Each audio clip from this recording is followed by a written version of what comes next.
Good day, my dear student. Today we're going to talk about Lesson 7, Art History. So this is just a continuation, of course. So last time we talked about the beginnings of art and the Asian and Western art. So now we're going to focus more about the Asian and Western art. So let's proceed to the lesson. Last time, in our very last part of our discussion, we talked about the Asian art. So, I did not provide you the summary of it. So, now, let's read the summary of Asian art. Okay? So, in here, we have the characteristic, serene, meditative art, and arts of the flowing world. The leading contributors, we have Gu Kai-si, Li Cheng, Hokusai, Hiroshige. Influential works, we have Swastika, Wintry Forest, Level Distance, Cherry Blossom Time at Nakanosha in the Yoshiwara. And the significant historical event, we have the birth of Buddha in 563 BCE or before Christ, 563 before Christ. Silk Road opens in the 1st century BCE or 100 BCE. So Buddhism spreads to China in the 1st to 2nd century CE. Okay, and Japan in the 5th century. Now, let's proceed to the next types of art. We have Byzantine art.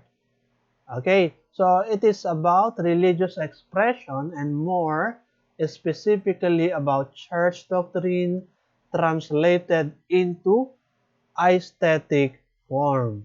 Okay, we are going to more uh, put emphasis on religion. Okay, under the Byzantine art. Okay, now Byzantine forms of architecture and painting was based on religious concern, which made art uniform, anonymous, and perfected within this austere tradition.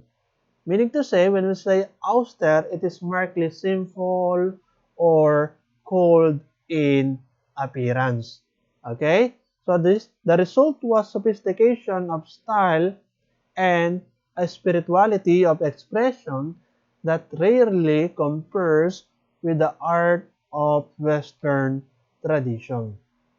Well, speaking of austere tradition, we are aware that when we hear the word religion or spirituality, so most people find it's boring to talk about or, so that is why it is said to be austere religion. So that is one of the reason why, okay, why the religion is said to be in line to the austere tradition. So it looks simple, dull, cold in appearance, okay.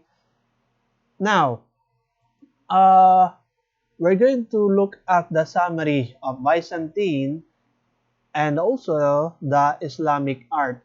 So, as you may see here in our presentation, you could also see the word Islamic art. So, because it talks also not only the, for example, the Christianity, but also the Islam religion, okay?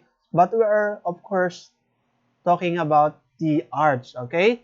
So, Byzantines, so it talks about uh, you know, more specifically Christianity and related religion. Okay, so now we're going to look into the characteristics, okay, of Byzantine and Islamic art. So first we have heavenly Byzantine mosaics, Islamic architecture, and amazing light design. So that is the, I think, the um, illustration of it. Okay, the heavenly Byzantine mosaic. Anyway, so let's proceed to the next. We have leading contributors. We have Rublev Andrei. Okay, influential works. We have Hagia Sophia, Mosque Cordoba, the Alhambra. And the significant historical events under this Byzantine art, we have Justinian partly restore Roman Empire on 533 CE to 562 CE. Iconoclasm controversy 726 CE to 843 CE. And the birth of Islam. So take note of that. The birth of Islam is on 610 CE. And the Muslim conquest 632 CE to 532 CE. So now, as you may see on my right side, so this is what we call the Virgin of Vladimir. So it was created by Rublev Andrei. Okay, so actually, this Virgin of Vladimir comes from the Vladimir, Mother of God, meaning it comes from the Virgin Mary. So it is just an illustration of Virgin Mary holding child Jesus, okay? So it was being created on 1131, okay? At that year, of course. So this medium used as oil paints, of course. Okay, so now let's proceed to the next. We also have the Hagia Sophia Islamic Art. So contrasting to the Christianity, okay, the Muslim or Islam. So Islamic art. So the Hagia Sophia. So it looks like a temple, of course. Okay. Now, let's proceed to the next. We're not going to focus more about that, of course, the Islamic and the Byzantine. But I know you get the idea that it talks about religion or religious tradition. Okay? Now, let's proceed to the next. We have medieval art. So in here, medieval art, to some, the millennium from 400 and 1400 AD is considered as the Dark Ages, where the art in this period were depicted as grotesque or brutal scenes, while others were focused on formalized religion. Most of the art created were melancholy. Okay, so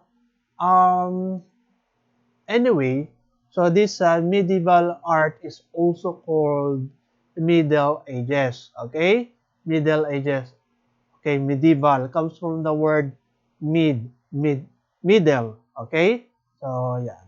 Now, kung mapapansin natin, yung una, we talk about the ancient or makaluma, or lumang art. Ancient art, hindi Asian.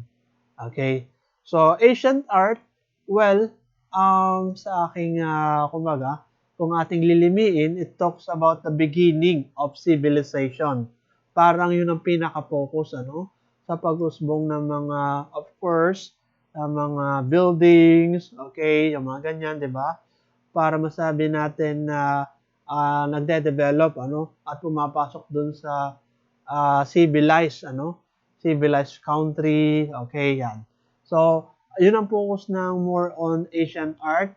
Ibig ko sabihin, kung may kukonekta natin yung mga art na mga ginagawa during the Asian art period, okay, yung mga, di ba?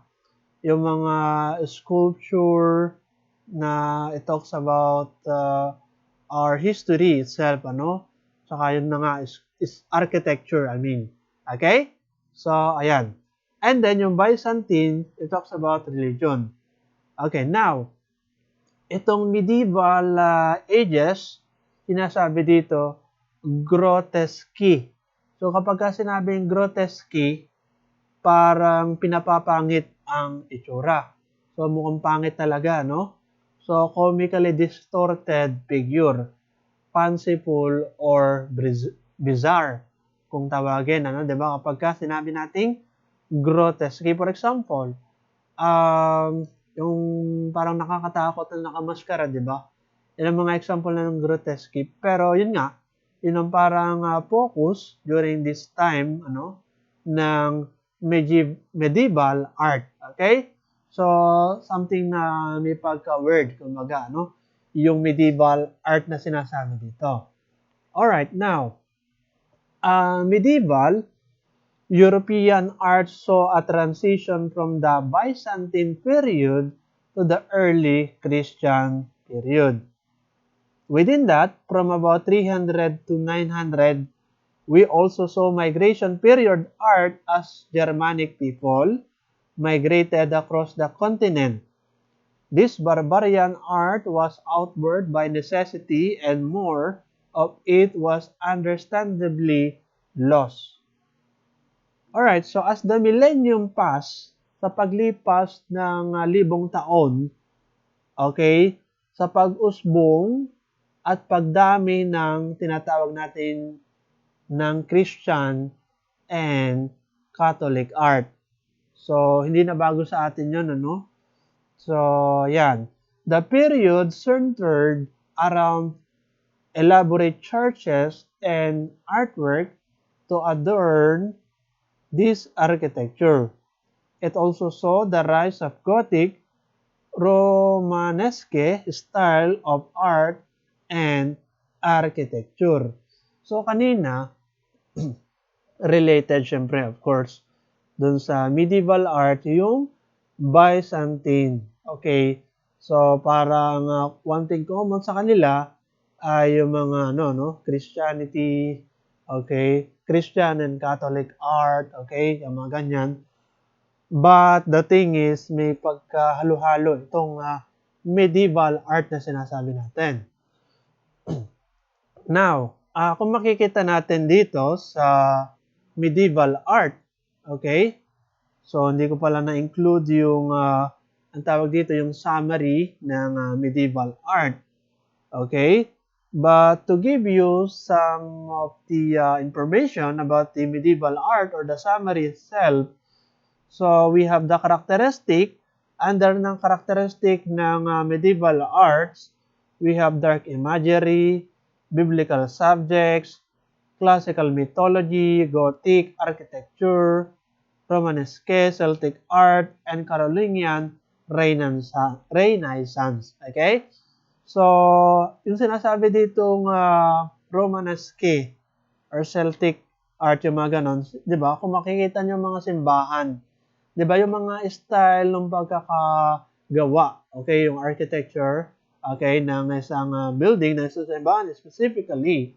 So, yan, kinuha dun sa tinatawag natin mga Gothic architecture, Romanesque, and Celtic art, okay?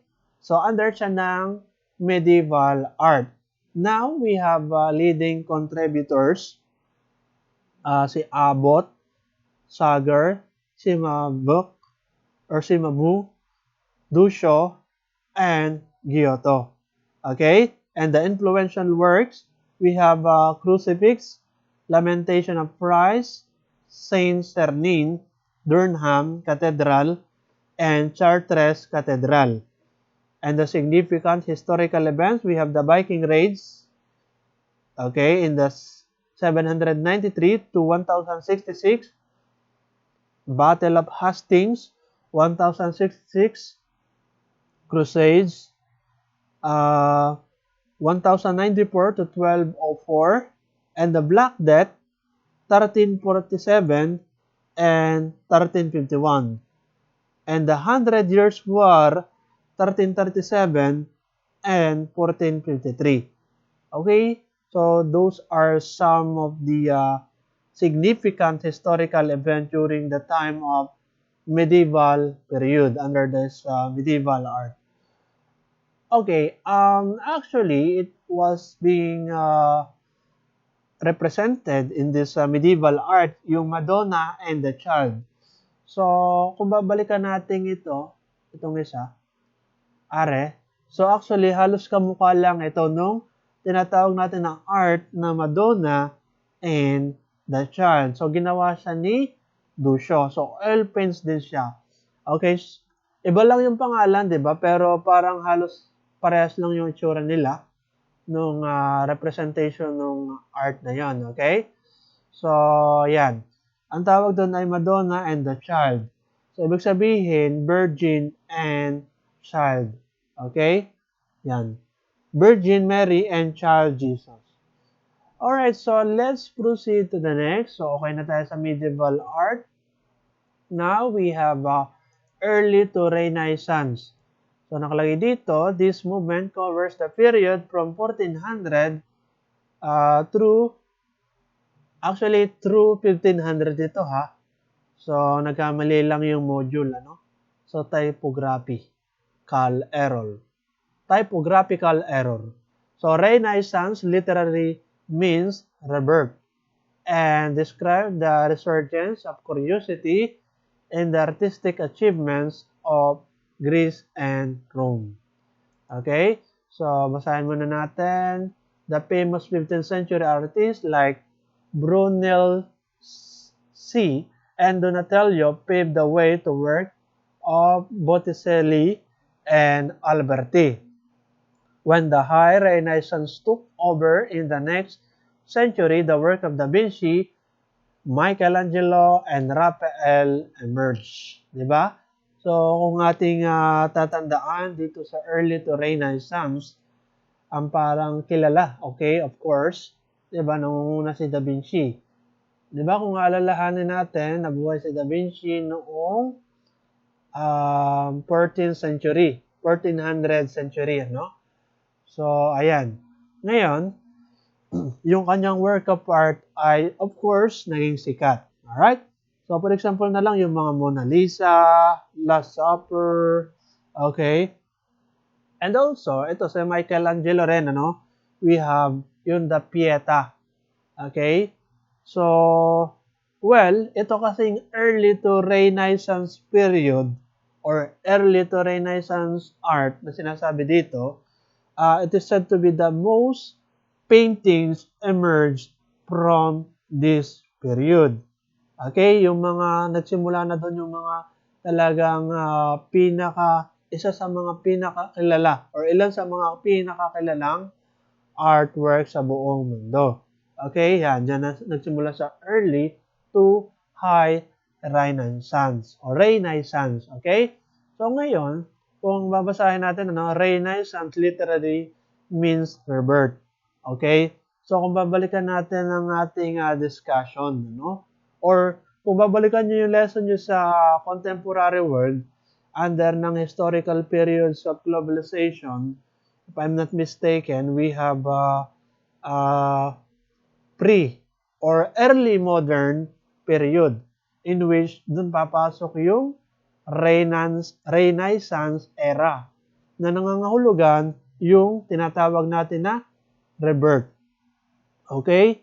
Now, ang tawag dito sa Renaissance or high na ito ha, early to high Renaissance. Okay? So, well, when the high Renaissance took over in the next century, the work of Da Vinci, Michelangelo, and Raphael emerged. Okay? So, going back sa sinasabi nating Renaissance. So, di ba, ito yung mga kilalang tao during that time, of course, when it's come to sa mga nakagawa ng artwork. Okay?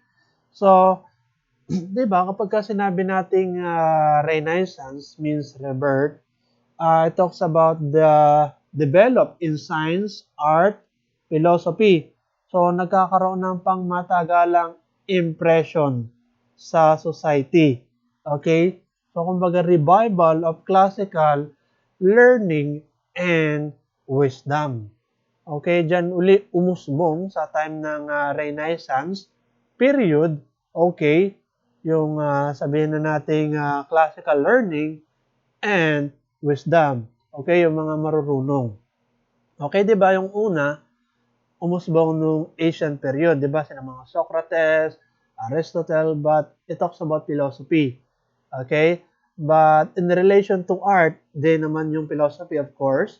So, ito sa Renaissance, okay, during this time, kaya tinatawag siyang rebirth. Kumbaga, nagbumuhay, magmuli, ano? So, parang ganun, buhaying magmuli, ano? During this period of Renaissance na 1400 to 1500. Okay? So, ayan. Now, next we have here the increasing edification of society through political stability, economic growth, and cosmopolitanism brought about the high Renaissance. When we say cosmopolitanism, meaning it is wide international. So, umaabot ng ibang bansa. So, alam naman natin, di ba, yung mga work of art, okay, nung Renaissance period. So, kahit nga hindi lang buong bansa, bago sabihin, kahit sa panahong ito, ay umabot. Ano? So, whereas yung ibang art, of course, kung mapapansin natin, ay kumbaga patay na. Ano? Kasi hindi na pinapansin. Kasi parang hindi na ganong significant or ka-popular. Whereas this under ng Renaissance, okay, yung mga artwork ni Da Vinci, Michelangelo, Raphael, talagang hanggang ngayon ay buhay na buhay pa, no? So nasa museo. Okay? Yan. The increasing edification of society through political stability, economic growth, and cosmopolitanism brought about the High Renaissance. Okay, doon sa High Renaissance, ano? Bago sabihin, doon na siya sa may bandang part ng 1500. Okay, or bago mag 1500, something like that. Okay, so High Renaissance. Education at its time took center stage with libraries and academies that allowed empirical studies and research to be conducted into the culture of the ancient world. So the arts benefited from the patronage of influential families and individuals. So kaya kung mapapansin nyo dito, di ba, kapag sinabing rebirth, so nagkakaroon ng parang pagbuhay muli ng classical learning and wisdom. Kaya nakalagay dito, pinausbong uli yung mga kaalaman sa iba't ibang mga bagay. Ano? Kaya education at this time took center stage. Okay, during this time, early to high Renaissance. Okay, kaya yan, education. With libraries and academies that allowed empirical studies and research to be conducted into the culture of the ancient world. Okay? Kaya nga sabi ko kanina, di ba? Ancient world. Pinagkumpara ko yung ancient world sa Renaissance period. Or ancient period to Renaissance period. Kasi, dito nagmula. Okay? Yung mga umusbong, yung mga taong sabihin na nating marurunong. Ano? Marurunong, hindi yung marurunong na alam ba, simpleng marunong lang. Huwag sabihin yung mga umusbong yung mga kilalang philosopher. Okay? Na nagpabago, okay, then, or naka-impluensya sa takbo ng ating buhay na rin. Okay? So, ayan. So, anyway, next, so tapos na tayo din Ngayon, ito, the Notre Dame and Cathedral. So, actually, ito pala yung kanina. So, akala ko hindi ko nilagay kasi dito. Ito yung under ng medieval art pa rin, So, akala ko kasi hindi ko nilagay itong Madonna and the Child. Yung kanina ko sinasabi. Okay, kasama na rin yung the Notre Dame or Dame Cathedral. Kaya sabi ko nga, di ba, Romanesque ang tawag din dun sa pagka-style or Gothic, ano? So, Romanesque comes from the word Roman. Okay? 'Di ba yung mga structure ng architecture, okay? 'Di ba yung ating previous discussion, we talk about the Greek architectural order na kumbaga ginaya or sabihin na natin inintroject yung way ng pagko-construct ng buildings ng Greek ginaya ng Roman, okay? So, ayan. Kaya musbong na rin yung Romanesque, kaya mga ganyan, di ba? So, mga pangsimbahan talaga ang style, okay, during that time. So, medieval art. So, ayan. Kumbaga, binalikan lang natin yung kanina. Okay. Alright, now, next we have early and Renaissance. Ito naman yung pinakasama rin nung kanina naman. Okay. Yan. So, basahin na lang natin, ano? So, characteristic, rebirth of classical culture. So, ito yung parang pinaka key phrases or keywords, rebirth, under ng early at high Renaissance. Okay? So, ayan, leading contributor, we have Ghiberti, Brunelleschi, Donatello, Botticelli, Leonardo. So, mali pa spelling, ano? So, yan na nakalagay kasi sa module. So, Leonardo to, ha? Nakalagay dito, Leonardo. Okay, Michelangelo, Raphael. Pati itong Raphael, mali pang spelling. Okay, anyway, yan ang mga kilala. Okay? During the time of early and high Renaissance. So, 1300 to 1400 or 1400 to 1500. Okay? So, yung early and Renaissance. Now, we have influential works. We have Ghiberti's Door, Cathedral of Santa Monica del Fiore, David, Primavera, and Mona Lisa. Alam natin dito yung Mona Lisa, di ba? So, okay. Anyway, significant historical event, we have Gothenburg invents movable parts. Okay? So, Turks conquer Constantinople. Okay. So, natalo daw si Constantinople. Mali pa spelling ng Constantinople.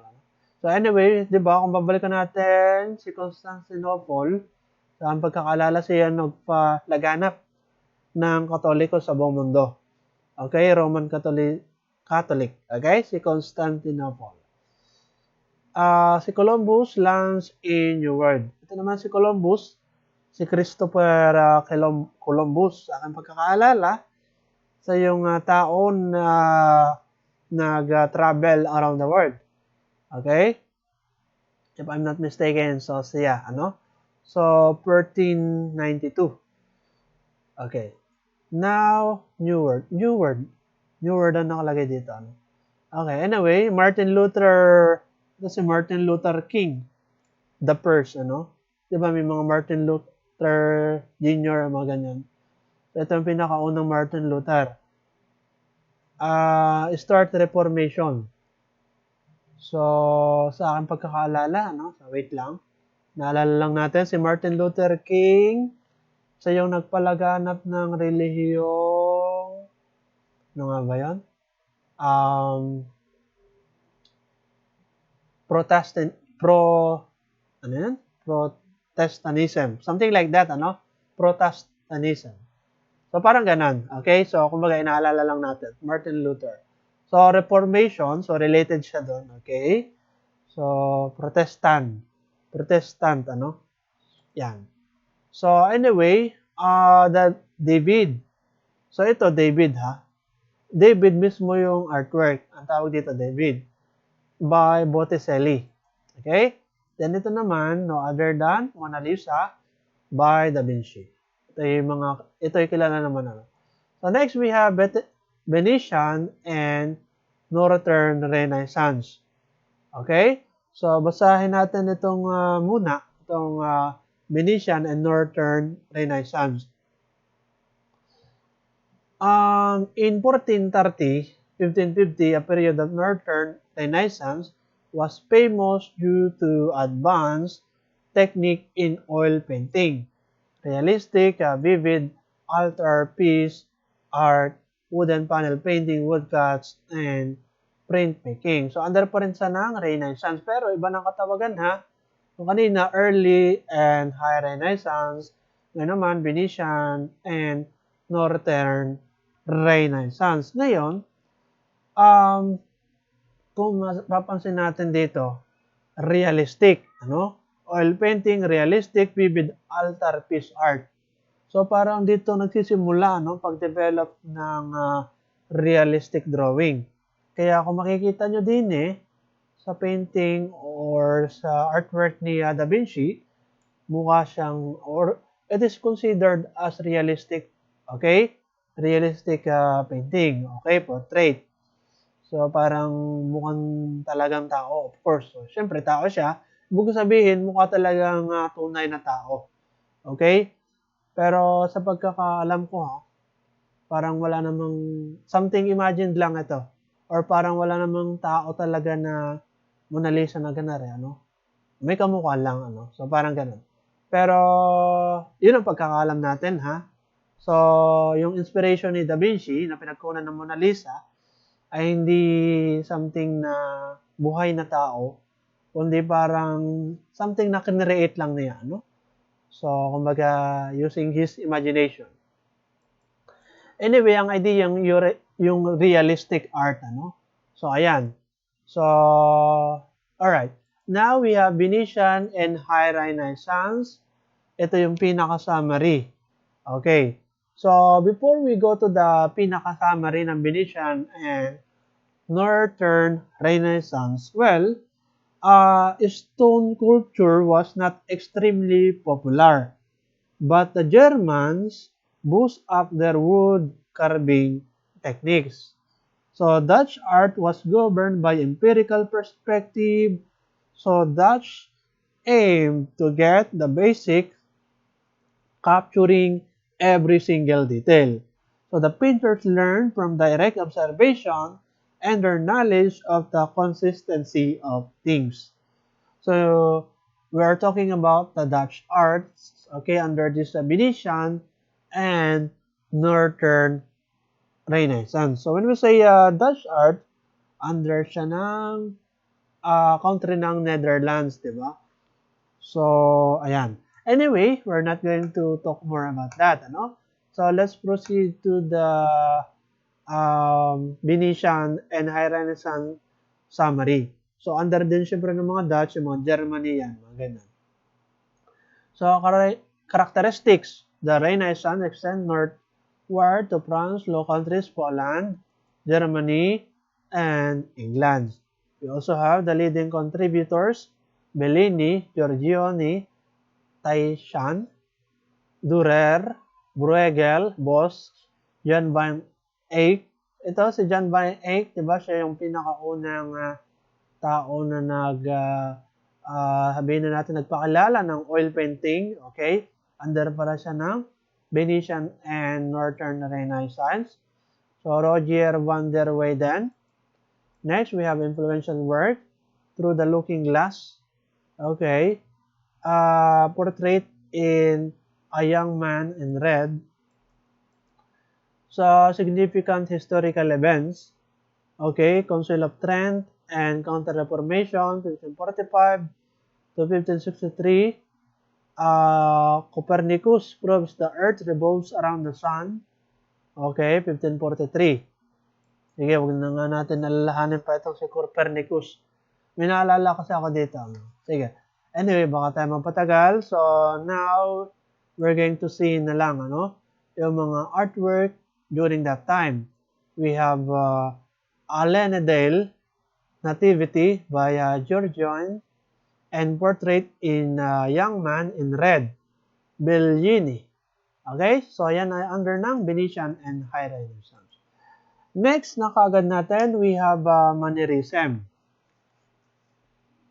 So, dito sa Mannerism, sige, basahin muna natin ha. Mannerism, 1527 to 1580, introduced a highly imaginative period in art after the climax of excellence that naturalistic painting had attained in Renaissance Italy. So, parang pinapatungkol dito sa Mannerism since sa mga nagdaan, katulad ng Renaissance period or Renaissance art, ay puro talagang naturalistic painting, di ba? Yung realistic paintings talagang magaganda. Ngayon, dito sa Mannerism, artists started to deviate from classical influences and turn toward a further intellectual and expressive approach. So this ushered in a change from authentic portrayal or portrayals of figures and subjects, a rejection of harmony, and the development of dramatic new style unconstrained by the graphic plane, reality, or literal correctness. Sige. Well, radical asymmetry, artifice, and the decorative also uprise this movement. So paintings and composition can have no focus, okay, and space can be abstruse. Alright, so the figures can be represented by an powerful twisting and bending with distortion, exaggeration and elongation of the limbs, bizarre posturing on one hand, graceful posturing on the other hand, and the rendering of the head uniformly small and oval. The composition are marked by clashing colors which lack the balance, naturalism, and dramatic colors of high Renaissance. So, kung mapapansin natin dito, sa Mannerism, dyan na nagsimula yung mga something, ibig sabihin, yung unusual din, ano? Parang katulad nung kanina, ano? Unusual din yung sa medieval. Pero dito, mas focus yung mga tinatawag natin na elongation, okay? Diba? Yung ating pinag-aralan dati. The ways of presenting the subject under ng abstract art or abstract painting. Yung mga ganyan, mga elongation, distortion, okay? So, dyan pala, ano, mas pinaka-focus sa under ng Mannerism. So, ayun. Yun ang nakalagay, ano? So, Mannerism artwork seeks instability and restlessness with fondness for allegories that have lascivious undertones. Okay? So, ayan. Sige, punta tayo sa pinaka-summary ng Mannerism. So, characteristic, we have art that breaks the rules, artifice over nature. Leading contributors, we have Tintoretto, El Greco, Pontormo, Bronzino, Cellini. Influential work, we have St. Luke, Summer. Significant historical events, Magellan circumnavigates the globe, 1520 to 1522. Alright, so now, new discovery in science had led society away from humanist ideals, and paintings no longer conceive man as the center of the universe, but rather as isolated, incidental particulars in a great mystery of life. So, hindi ko pala natin nilagyan ng example itong Mannerism. Pero ang example niyang ay yung Venus, Cupid, Polly, and Time by Bronzino. Okay? So, ayan. Next, we have Baroque Art. So, Baroque Art naman tayo, ano? So, basahin muna natin ang meaning. Okay? So, the word Baroque means something that is elaborate and highly detailed.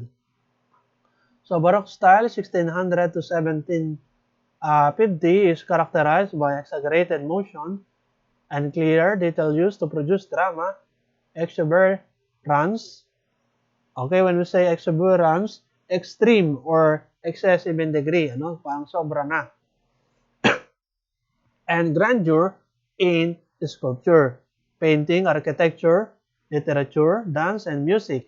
The defining characteristic of the Baroque style were real or implied movement, an attempt to represent infinity, an emphasis on light and its effect, and a focus on the theatrical.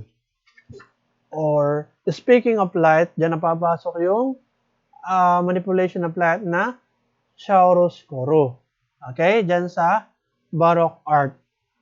So, kung tatandaan nyo lang ha, yung mga sabihin na nating emphasis ng bawat period. For example, dun sa nagdaan, we have Venetian and High Renaissance. So, ang focus niyan, yung mga elongation, distortion, okay, mga ganyan, di ba? So, ayan. Whereas dito sa Baroque Art, ang focus yung mga chiaroscuro, ayan. So, kaya kung makikita natin, basahin natin ulit, the defining characteristic of the Baroque style were real or imagined movement, an attempt to represent infinity, an emphasis on light and its effect, and a focus on the theatrical. Alright? So, next, we have here a number of techniques. Okay, may nakalagay dito. So, but before that, kung makikita natin dito, the defining characteristic of the Baroque style were real or implied movement. Diba kung babalikan natin pati, okay, kasama na rin dyan yung mga implied movement sa Baroque Art. Yung ating na-discuss dati, na diba kapag sinabi implied movement, repeated change in position, decrease or increase in size. So, para magmukhang gumagalaw, diba? So, kaya nire-repeat yung parang yung position, ano? For example, yung kamay, yung parang may, kumbaga may mirage. Alright? So, something like that. So, anyway, a number of techniques were introduced or further established by a Baroque artist to accomplish these effects. So, ito, basahin na lang natin, ha? So, medyo bago talaga ito, ano? Kahit sa akin, bago lang itong mga term na ito. Quadro riportato, frescoes that incorporated the illusion of being, composed of a series of frame paintings, quadrature, ceiling painting, and trompe el oil. Hindi ko alam ang basa dito or el oil. Something like that, ano? El oil techniques.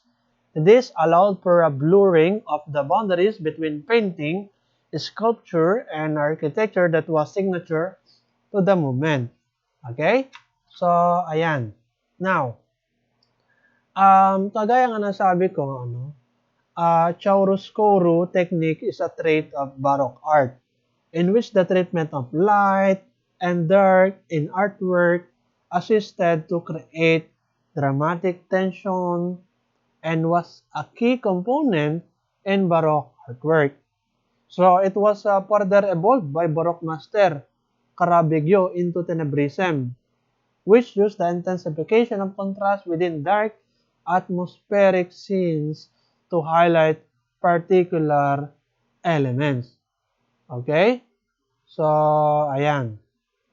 Now, let's proceed to the pinaka-summary ng Baroque.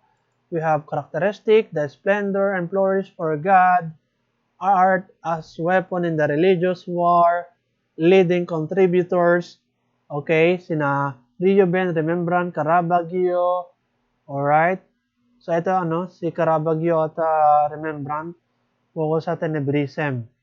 Yung pag-manipulate ng dark, or yung shade or shadow. Influential work, we have Palace of Versailles, the significant historical events, 30 Years' War between Catholics and Protestants. So, during that time pala ng Baroque period, ay nagkaroon din ng something significant historical event na paglalaban pala ng Catholics at Protestant. So, ang tagal nun, 30 years. Magkalaban yan talaga ng data, So, anyway, so, ayan, example ni artwork ni Caravaggio, The Calling of Saint Matthew. Okay, so, kung makikita natin, diba, Tenebrism, shadow talaga, kung ano nakikita mo sa totoong buhay, kung paano dumalo yung light. Okay, so, ganun. So, more specifically, yung dilim. Alright. So anyway, next we have Neoclassical. So actually, this is our last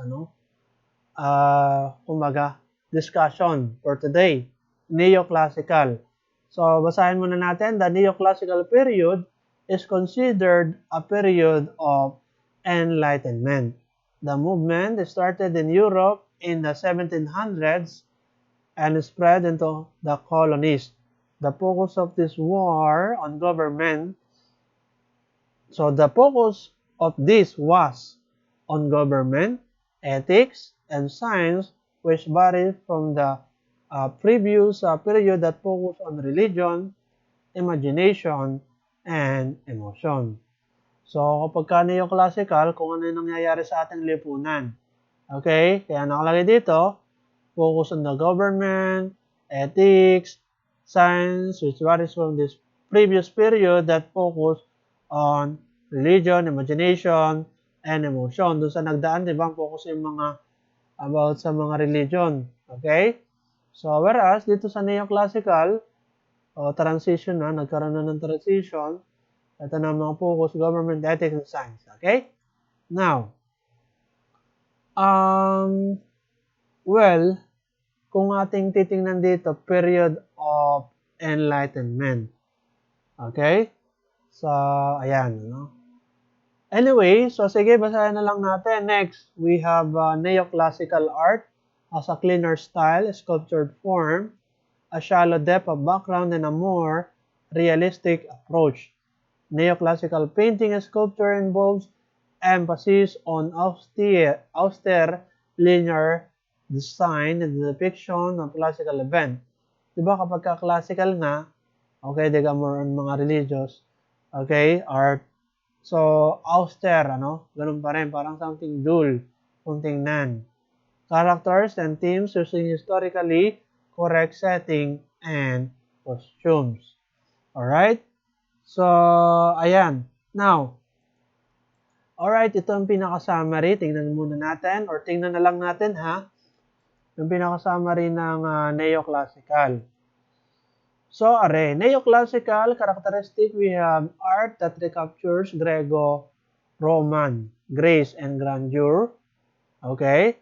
Leading contributors, we have David Ingres, Griuse, Canova. And influential works, we have Philoctetes on Lemnos, Napoleon Crossing the Alps, ito yon, Napoleon Crossing the Alps. So, ang ginamit daw dito na medium is oil paints pa rin. Okay? So, ito si Napoleon Bonaparte. Okay? Kaya Napoleon Crossing the Alps. And then, the significant historical event during that time. Enlightenment, 18th century, and Industrial Revolution. So, di ba kung babalikan natin yung historical background ng globalization, we have the early modern period. Okay? So, ayan na, palapit na sa modern period. Yan, 18th century yun, ha?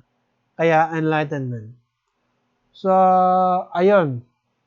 So, itong Napoleon crossing the Alps, So, si Napoleon crossing the Alps by David. Okay? Siya nagawa nito or nag-create ng particular art na ito. Now, sige. Actually, dyan nagtatapos ang ating discussion. Okay? Ngayong araw. But, the thing is, dito sa Asian and Western art, the beginning of arts, pero pinaka-focus, di ba? Asian and Western art, yung continuation, actually, tinignan ko, napakarami or marami pang kasunod. Alright?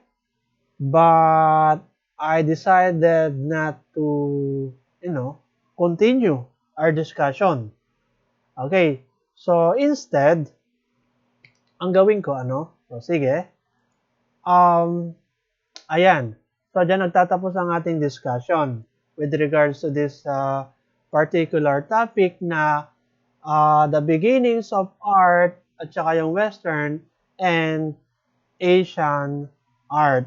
So, sabi ko nga, ang kasunod nito ay napakahaba na under pa rin ng art history. Okay, so tinignan natin, ano? So, tinignan ko rin yung time. Tinignan ko yung panahon. Sabi ko, aba, hindi ito aabot ano, sa ating semester. And that is why I decided to just provide you the remaining presentation or the remaining lesson under the art history. But next week, we're going to talk about I think, yung mga gamaba, yung national artist na under pa rin ng art history. The idea is parang i-skip natin yung lesson natin pahuli ng part ng art history. Okay, pero yung mga remaining okay, na hindi natin na-discuss sa art history, ay kasama pa rin siya sa exam. Yun lang. So, hindi ko siya i-discuss. Instead, bibigyan ko na lang kayo ng soft copy noon. Okay, so, ayun. So, next meeting, I'm going to discuss about yun nga, yung mga related sa mga national artists, gamaba, okay, mga ganun. So, yung kasi mas, sabihin na natin, mas mahalaga, no, na i-discuss under ng art history pagkatapos ng mga panimula, okay? In the beginnings of arts, yung mga ganun. So, ayan. So, dyan nagtatapos ang ating discussion. Okay? Sa ngayon. Pero may continuation pa yan. Alright? Sa art in history. Alright? So, sa ngayon, dyan nagtatapos ang ating discussion. So, salamat sa inyong pakikinig. So, I hope you learned something new from this particular lesson. Although, ako personally to be honest, I find this particular topic na something boring. Kasi more about history.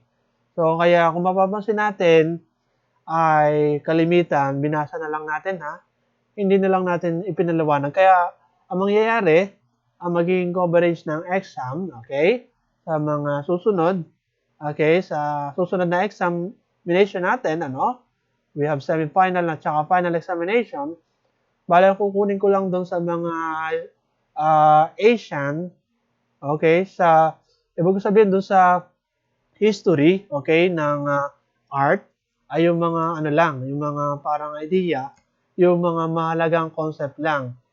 Hindi na yung bawat sinong tao ang gumawa ng ganito, okay, mga ganun. So, ayan, basta ipapaliwanag naman natin sa ating Google Meet. So, ayan, dyan nagtatapos sa ngayon ang ating discussion, okay, sa continuation ng Asian and Western art. So, God bless and goodbye and have a nice day.